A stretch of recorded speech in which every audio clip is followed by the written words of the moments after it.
breakthrough life coach, and I got an amazing email from a member in my current 12-week breakthrough coaching program, the one that is in full swing now, September 2016. And I have been given permission to use her email in a video, but she asked that I not use her name, which I will, of course, respect.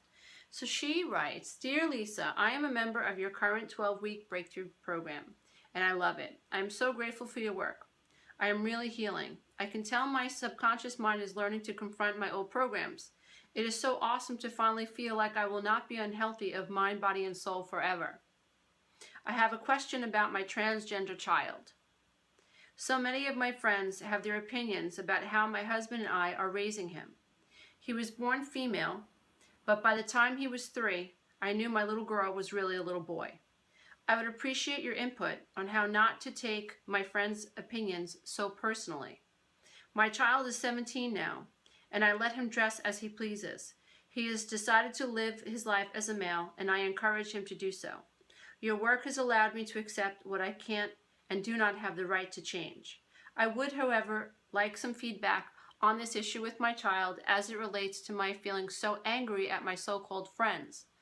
They don't think I am doing the right thing, but as hard as I try, I can't seem to get to a point where I am okay and accepting of their opinions. Sincerely, me. P.S. Feel free to use my email in one of your videos. Please just do not reveal my name." I totally get it, and I will not do that. Dear one. So this is a really interesting letter. For those, just for the record, I get emails like this quite often that ask me my opinions about particular situations that are going on in people's lives personally, and they run the gamut. And I'm really honored that a member of my program would actually consider what the hell I thought about her very personal and amazing situation at home. So, dear one of the things, you know, when I was going through the recovery process and I realized that I was severely codependent, and my attachment to the idea that I needed other people's permission to feel my feelings, to have a right to think what I think. I was always looking outside of myself for some sense of validation, some sense of it's okay to be me. And I was like living my life like so many of us do, like a horse that was following a carrot, and whoever showed up, if it was my kid's kindergarten teacher, or if it was my husband, my ex-husband, if it was my mom, if it was my sister, if it was my brother, or one of my friends, it seemed like whenever I was opening my mouth, you know, I was seeking their validation. And there was this subconscious program going on below the veil of consciousness, as I like to say, that was tethered to the idea that I needed other people's validation. And my conscious mind was just running, right, off this grid that I call it. I call the template in our minds like a grid, and we just kind of like our conscious mind, or our matrix that we're born into, that encapsulates our being, snaps into this grid, and we just start living our lives robotically based off this programming. And what you would have to do, dear one, is really, really be very self-observing and confront your programming around your ideas about what other people think, and really get very, very clear about the idea that, like what you said with your son, you're learning that you don't have a right to control certain things. And remember that so that's the first thing. The second thing I want you to do is to remember how the brain works. It's very linear. It's up, down, black, white, yes, no, good, bad. And so we are obsessed with trying to put things in a good box and a bad box. It helps the brain organize information, but it doesn't have to be that way. Just because your friends have an opinion doesn't make them right, doesn't make them wrong, doesn't make you bad, doesn't make you right. There's no right, wrong, up, down, black, or white. They're just opinions. And as if you want to talk about friends and you want to talk about what is most appropriate when it comes to a friend, yes, it's awesome if your friends support you 100% and they understand you, but that's just not possible. And let me explain why. And this really, really helped me when I was recovering. I got to a point in my recovery where I realized that everybody that I was speaking to was just projecting. When someone opens their mouth, they're projecting, meaning that what's coming out of their mouth is really the result of the culmination of their life experiences. So when one of your friends says, oh, I don't think that I would do that, I don't think that I would let my son or my daughter, who was born female, dress like a boy, maybe it's just a phase. So if my friend said that, what I would like you to do, or what I would do, being that I have this consciousness now, right?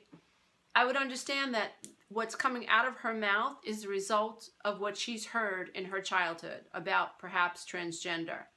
So she's just giving you her opinion based on her reality and based on the sum of her life experiences. That's what people do. They project. So your friends are not giving you, most people aren't, don't give you advice that is really worth a damn, because they are not giving you advice based on the sum of your life experiences. So someone who does not know what it's like to have a child from birth, who is born female, who likes trucks, who doesn't like to wear dresses, who hates the color pink, someone who has not had that experience doesn't know what it feels like to be the mother of a transgender child who's 17, who was born female and now chooses to live life and feels, because they feel male, and now chooses to live life as a male. None of your friends who don't have that experience can actually offer you a valid opinion. They really can't. Not one that you could really value and listen to, because you have to remember that they are projecting based on their experiences. So if you're speaking to somebody who does not have a transgender child, who doesn't have, let's say, the other children that you have, remember, your life experience is unique. None of these women are married to your husband. None of these women had your father or your mother as parents or sisters or brothers.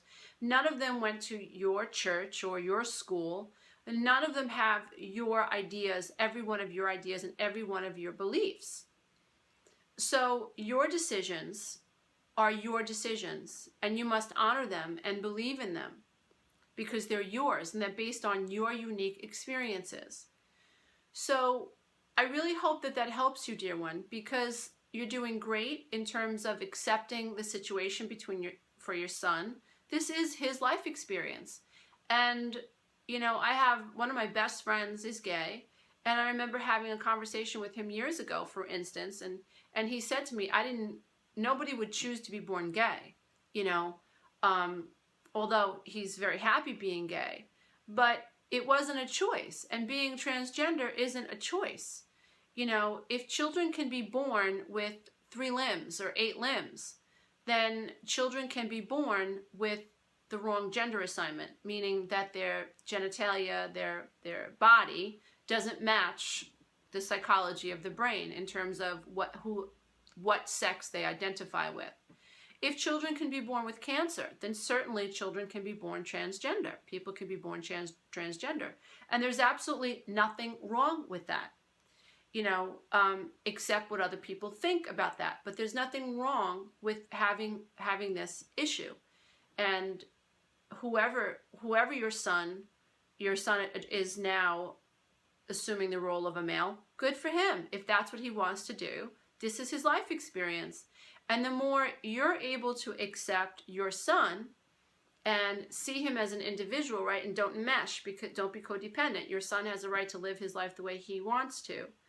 And I'm sure that along the line, you've had to confront your own codependency. Oh my God, what are they going to think? Oh my God, what's the church going to think? Oh my God, what's my mother going to think? Oh my God, what's my brother going to think? Blah, blah, blah, blah, blah, blah, blah, blah, blah, blah. That's very, very normal. But it sounds like you're doing a great job at confronting those types of ideas for the sake of your child.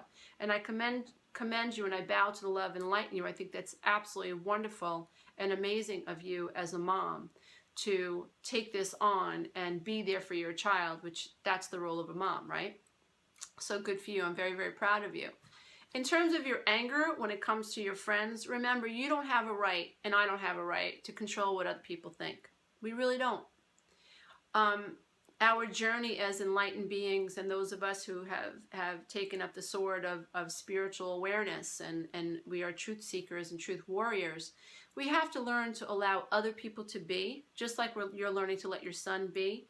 We have to learn to allow other people to be who they want to be and who they are, even if they are ignorant, even if they are below the veil of consciousness, even if they don't have a damn freaking clue as to what the hell they're talking about when they open their mouth. We have to learn to allow other people to be those people. And when we allow other people to be themselves, and then we go to a higher state of consciousness, remember, go consciously decide to go to a higher level of awareness, and then look down on this situation and understand that they're below the veil of consciousness and they're projecting. They're just giving you their opinion based on the sum of their life experiences. And so taking that personally, if you break it down enough and you think deeply enough about it, it doesn't even make sense. So I hope this helps you, dear one. Your anger is valid. But in order for you to keep flying high, we have to help you kind of be non-resistant to what is. Remember, the key to being able to fly high is non-resistance.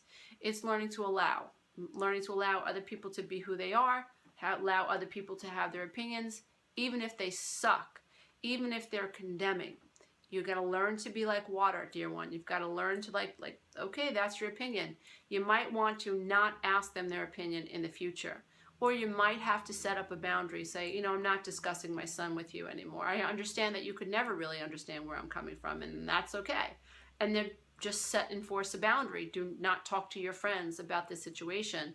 And if they start to talk to you about it, enforce the boundary and say, I'm not talking about this. And if they continue to talk about it, get up and leave.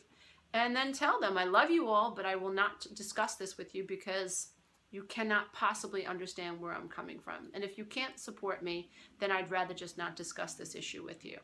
So I hope this has helped you.